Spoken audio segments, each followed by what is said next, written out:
Welcome. Welcome to our podcast of the Congress. The next Congress that will be on September on this year. That is very, very soon. And today we have somebody who for sure will be a surprise for the breeders. He's somebody who knows about parrots since many, many years, that give always good advice in reference to parrots, different parrots, but we need to know him directly. Good morning, Mr. Debashis. Good morning, Dr. Debashis. Good morning, Rafa. How are you? All fine? I am fine. How are you doing, Rafa? Fine, here in Tenerife. You are right now in India? Right now in India, in Kolkata, right sitting at the farm. In Kolkata, with warm weather or with soft weather? Well, we have springtime now, so it's pleasant, very pleasant, I'll say. So the temperature is around 24, 25, very pleasant. Not bad for the parrots. The good temperature for the parrots. This is our breeding season. I ask always about this because the people thinking always that India is the same weather everywhere. And No. It's not exactly so. And I know from your center that you have very special species that are very interesting of parrots, and the climate have a good role in the breeding of parrots. Is true? Yes, definitely. Definitely. You have to manage. It's not that always the climate will be favorable for you, but you have to create the microclimate that will induce your parrots to live better and breed better.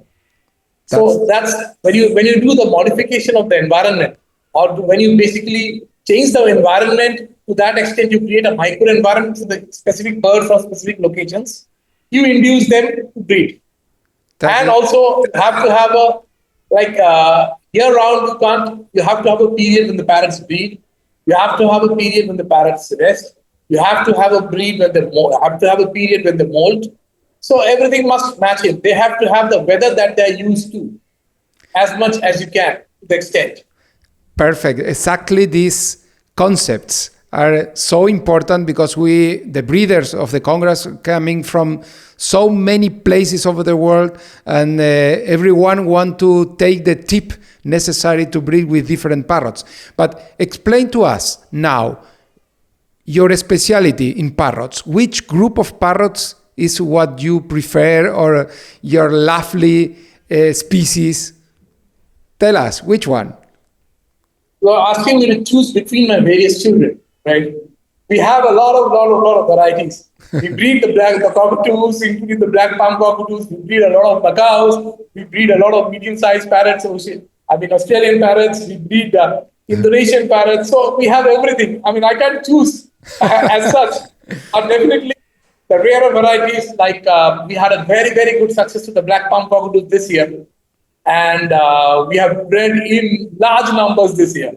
So that is one of a very satisfying moments of agriculture. Like every other season, we breed a few. We breed 6, 7, 8 numbers. This time, we have managed to do it 5 times over. Wow, so congratulations. We have a huge number of black palm babies right now with us. Wow. So this sort of success is what you live for, what you do agriculture for.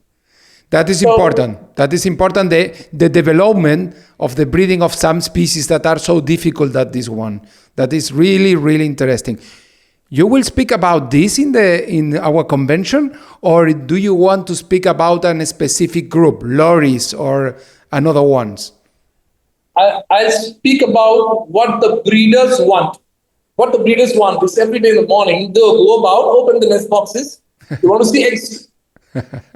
I'll give them the program for that.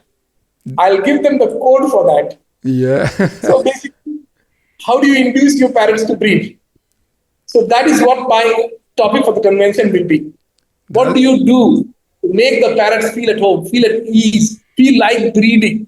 So parrots are they are not like other mammals or they only will breed when the conditions are right, when they feel that they have enough food for their kids, for their chicks, when they have the environment is good for the chicks, when they have safety from predators for the chicks, when they have a feel-good factor, only then these parrots will go to breed. And it's so interesting that every pair is so intelligent, they're different. So every pair of black palm that we have is so very different. Their characteristics, what they like, what induces them to breed is different for each black palm species. Over the years, that is what I've seen. Every pair is different. One of our pairs, a new pair that laid, has started laying after excavating a hole in the mud, basically in the soil, in the gravel rather. So that's the only black palm or the only cockatoo we've seen which nests continually on the ground. So this pair we have to take specific care of. We have to see what the bird is wanting and provide for the bird for it to breed. That's very important. Provide for the species as well as provide for the individual bird what it wants, what it needs. Yeah, the personality of each one is important, and you must to observe and to do the correct things. My God, you have a lot of work to congregate all this information in short time to all the people that will be here at the convention. But it's amazing, really, really interesting. I know that you have a lot of experience. We have many times different contacts in the past, and I was always, that was awesome what you present always, because you have nice ideas and you have applicated and you know how it works. That is what we need. Exactly this. That is fantastic. I want to hear, we will hear from you something about medicines, or because you are veterinarian. I'm not a veterinarian. I'm a dentist. But I've turned into a veterinarian now. Yeah, being a dentist and looking after my birds. So I have you are a doctor of one thing and you apply your knowledge to the breeding. That is amazing and very important for this group of animals in the world, because you know that they need help, and the breeders' help are always very, very, very important. Okay, men, we must to cut here, because if we speak too much, the people will discover everything from you. And no, there's too much. even that's why I was requesting you for a longer time. 30 minutes is not enough to. Yeah, it's not enough. Never. That is the perfect place for speaking with different breeders is here in Tenerife, where we can make the exchange of information, not only during the conference and the Congress. The most important is in the social network that we do in the dinners and in the different moments that we will be together. Then, Dr. Debashis, thank you very much for this time. It's really a big pleasure, and more pleasure to have you here in the next Congress here in Tenerife. Thank you so much, Papa. Thank you so much. It will be a wonderful time in Loro Park, as usual, at the convention, at the Congress. And I'm looking forward to it. Meet all the people, meet you guys, have a look at Loro Park again. I'm looking forward to it. Fantastic. See you all. Thank you so much.